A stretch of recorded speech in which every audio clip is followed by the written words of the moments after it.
I went to Rosati Kane High School down in the Central West End in St. Louis, and science classes there, you start freshman year and you kind of go through kind of an integrated class of chemistry and physics. And then once you kind of go up through the levels of sophomore through senior year, it goes through biology and chemistry. And in senior year, you kind of get to choose your science classes. I went ahead and did an advanced biology class while I was in high school, because I was really, what I saw my passion was biology. And then senior year, I went through anatomy and physiology. The advanced biology was tough. I felt like I did pretty well in biology and chemistry. I kind of caught on to the whole chemistry aspect pretty quickly. But I mean, I think for a lot of people, they were tough. I mean, it was definitely a class that you couldn't just breeze through, but you had to work for your grade. So I went into college wanting to do a bachelor's in biology, and ultimately what I really wanted to do at the beginning was forensics. And I really knew I wanted to do something with lab work, and I wanted to help people, but I didn't really want to be on the bedside. I didn't want to do nursing, and I knew I didn't want to go to med school, be a doctor, or anything like that. I didn't really want that patient contact, but I still wanted to be involved in that, of helping the patient and being involved in that whole process. And so I went into college and I, was taking biology classes and was going through them, and I enjoyed them, but I realized that this really wasn't what I wanted to do. And I kind of did my research on forensics, and that's kind of not really what I wanted to do either. And so we were actually given a presentation our sophomore year in one of our biology classes about medical laboratory science. And so the professors came in and gave this presentation and kind of just gave this very surface level of what this job is, and details about what places you could go with that and what they really do. And that kind of just, everything just kind of clicked during that presentation of, it's lab work, it's helping people, it's, but you're not at the bedside, but you're still a very, an integral part of, patient care. And yeah, I mean, in its own way, but it's kind of how I see it. It's on the different side of the spectrum. With forensics, you're more dealing with, cases that have already happened, and you're trying to figure out what has already happened.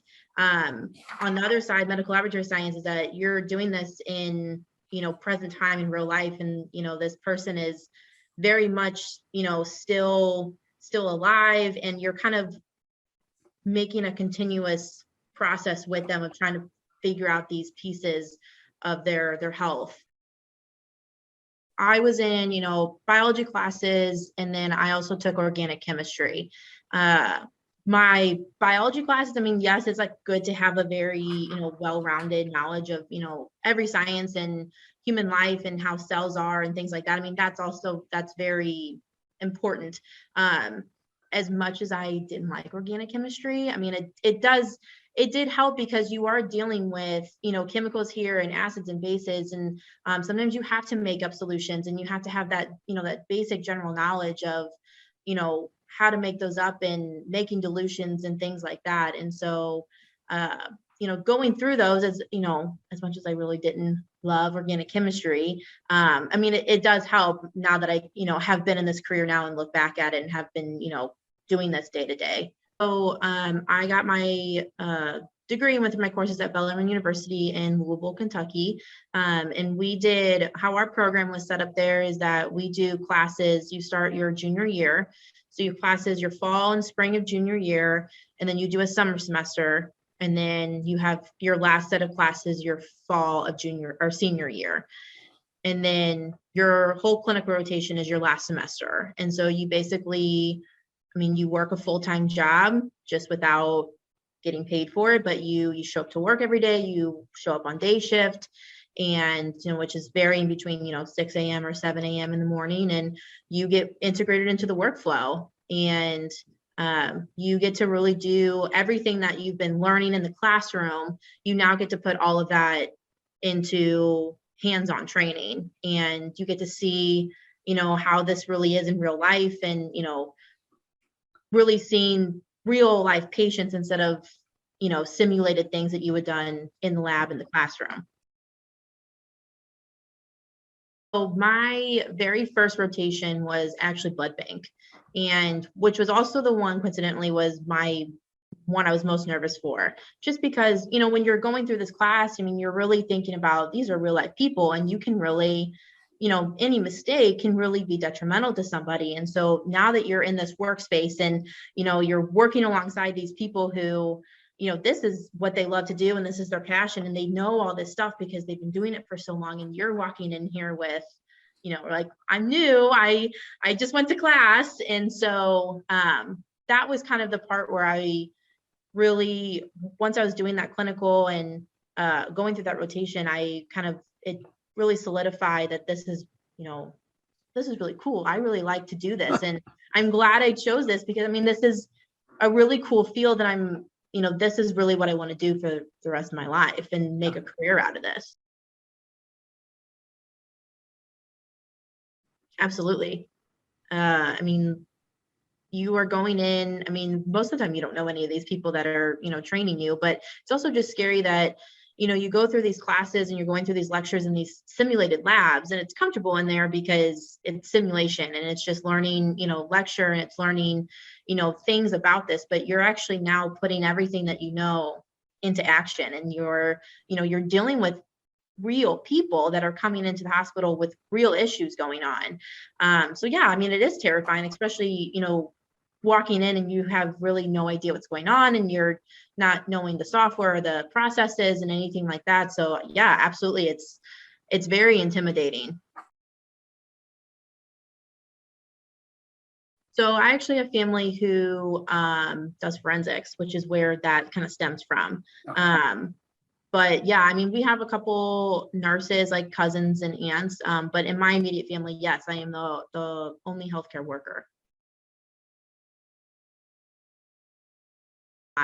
I am a very hands-on learner. And so going through the classes and things like that, I mean, yes, I understood the material and, going to the labs, but actually being able to do it in action and do it in real life, that helped tremendously, just kind of connect all those pieces of this is what I've learned in lecture and this is what we did in lab, and now I actually really get to do it. So yeah, I mean, it's a great learning experience. I do see that. I think there's a lot of opportunity within this lab and also just within the career as well to, you can be a med tech and that's a great life, and, you do great things, but you can also move around and, you can be in the hospital setting, you can go private lab, you can specialize and you can do just certain departments, but you can also move up into the administrative side, and that med tech background helps you so much to, transfer and kind of be that liaison between administration and being a med tech, and kind of helping those, med techs be recognized and things like that, going into the administrative side of the general hospital. My advice to somebody who is in that zone of, you are getting a biology or chemistry degree, but you're not really sure where to go once you graduate after that, is that to really dive into pieces of healthcare that may not just be on the forefront. Everyone, you think healthcare, you think of nursing and you think of being a doctor. But there's so many other different pieces of, going into being part of that patient care that aren't really as seen as much. And, medical laboratory science is one of those. And so I think just opening up your mind to different possibilities of still being an integral part of, healthcare, but not being so much on the forefront, would be my piece of advice, is to just kind of, look around and see what piques your interest about healthcare, and then kind of see where that leads you as to a possible career choice. So when I was going through rotations in college, I went through my hematology rotation and absolutely hated it. Was dead set that I will never be hematology ever. I mean, I'm serious. I did not enjoy those 3 weeks that I was in hematology. I absolutely hated it. They said you're going to be in the core lab and it's chemistry and it's hematology. So I was like, I'm going to be chemistry. That is what I'm going to do. I'm so excited. And I actually was put on the track to be trained on every bench in hematology. And So I went through it, and as I was training and going through it, I mean, I actually really loved it. And that's kind of my, story I tell to students all the time, is that don't knock things until you're really, really in it. Because if you would have asked me when I graduated, I will never be a hematologist. And now here I am, and I can't see myself doing anything else. Best part about working in a hospital laboratory is that you get to see so much variety of patient cases, and it's challenging for you. And nothing is ever the same every day.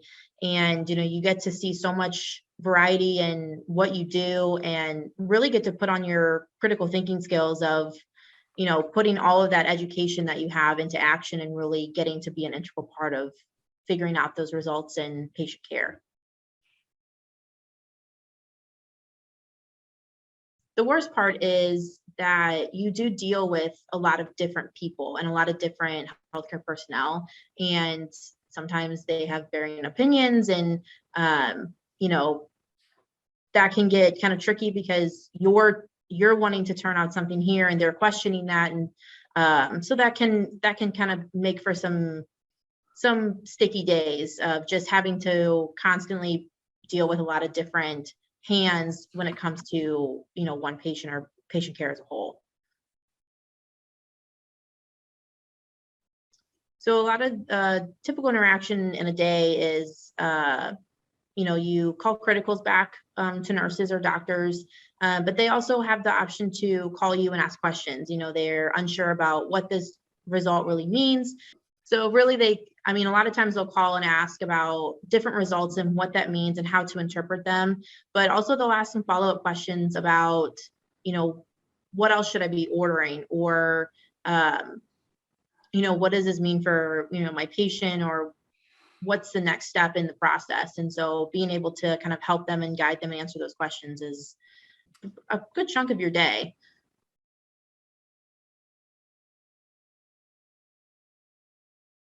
The biggest reason is, if you want to be involved directly with patient contact or not.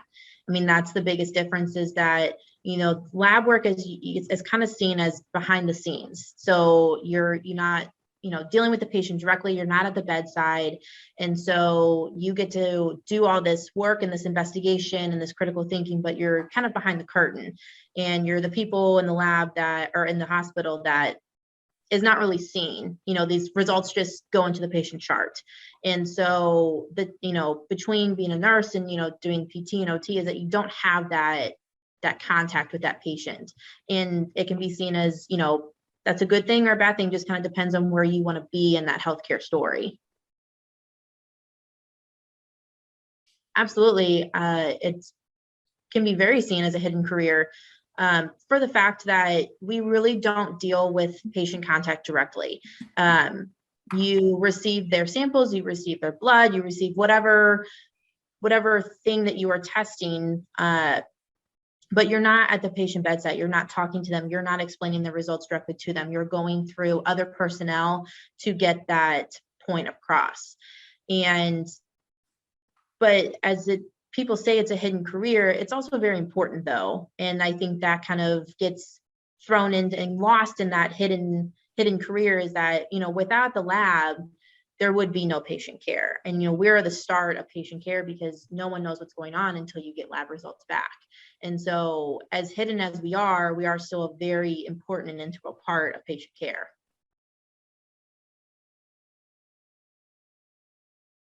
So my top piece of advice for someone who's considering this career is really to talk to someone who's in the career.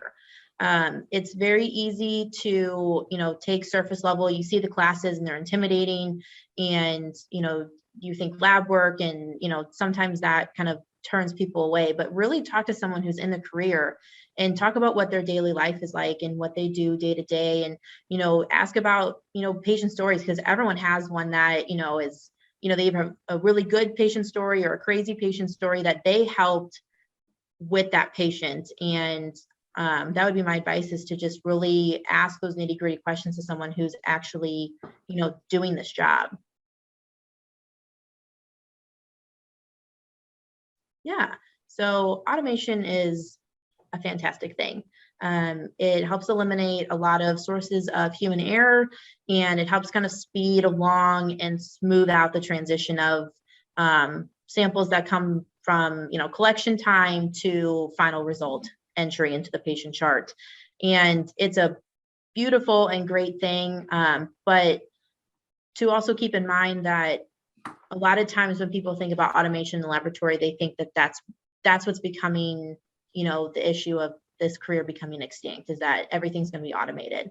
And that's kind of a misconception, because you as a medical laboratory scientist, you wear many hats as, you come into work. You are operating in your department, and you're a critical thinker, and you're resulting out things. And but you also have to know how to operate these instruments that are also doing this automation for you. And automation isn't perfect.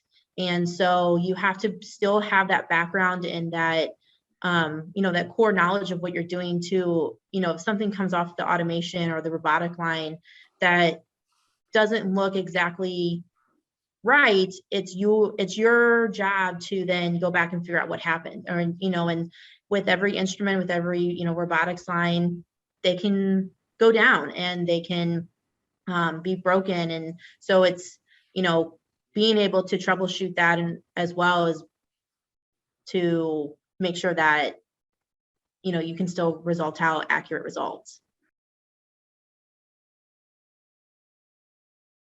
Okay, so from, it gets collected from the patient and it's sent down through, it's called a pneumatic tube system, which is like a transport system that is throughout the hospital. You can transport things quicker than just, human couriers that are walking it to the lab. So it gets sent down to the pneumatic tube system. We have processors that will enter the sample into the lab system to say that it has arrived in the lab. And then it gets put onto a automation line that will then direct it to the department that it needs to go. And so from that first automation line, it goes onto our hematology line, and we'll run your CBC results, and then also will make a differential slide for us to look at as well if needed.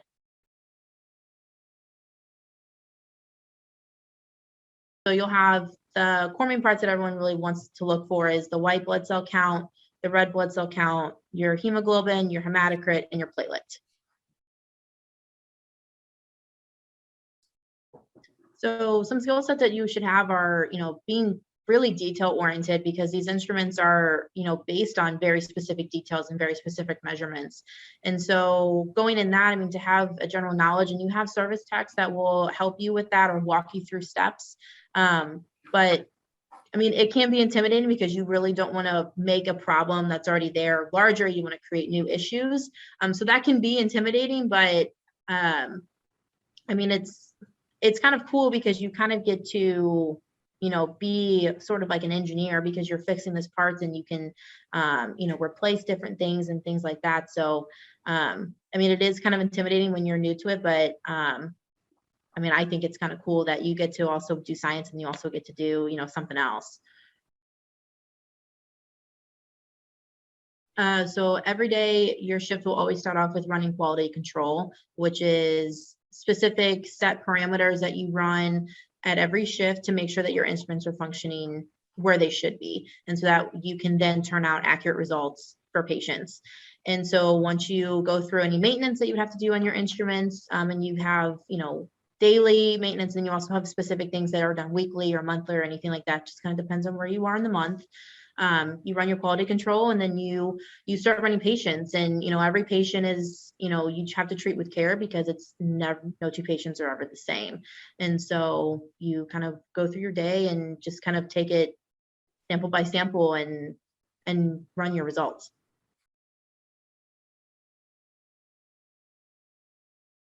It's mostly just about really opening, like I said, opening your mind to other career aspects that are part of healthcare. And I think that's where our career also gets missed a lot, is that because we are, like we've said, such a hidden career, that we kind of get, looked over, and people just, assume that results are just, done, and that's, that was kind of, as I'm in the career now, I feel so bad that I ever thought this, but I never even really thought about where those results came from. You know, you go to the doctor's office, you get your yearly physical, anything like that. And, you know, the nurse or the doctor is just like, these are what your results were. And you never really think that there's a person, you know, actually doing those results. Yeah. And that's what's kind of cool is that, you know, you kind of go from this unknown area, this gray area, and now that you're actually in it, you're that person that gets to, you know, deliver those results.